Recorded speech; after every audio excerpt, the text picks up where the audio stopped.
Lesson 4. Focus on the central banks.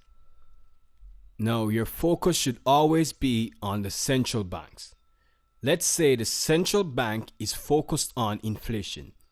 If the central bank is worried that the inflation is too high, then we know that they are heading towards an interest rate increase. Hence, the currency will increase in value. And the reason a country's currency increased in value when the central bank raises interest rate is because that country's currency is now more attractive to investors. And this is because higher interest rates means higher return on capital. So whenever the central bank raises its interest rate, it makes its currency more attractive to investors.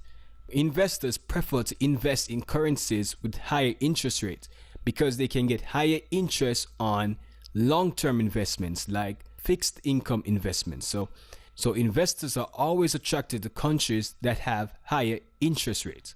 Now, the central bank will focus on a maximum of two things at once. And once we know what they are focusing on, we can then figure out what tools they will use and how it will affect the market.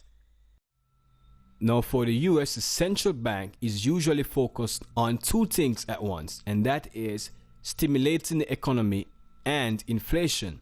But most central banks only focus on a maximum of two things at once and mostly focus on one thing at a time. So most other central banks will just focus on inflation.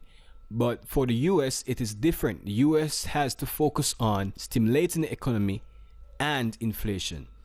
So whenever you get news, you should always ask yourself, how will this news affect the central bank's views on the economy and interest rates?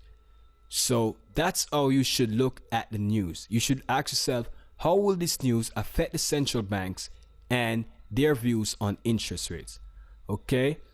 Now in the next lecture, we'll be looking at why it is important to pay attention to the news.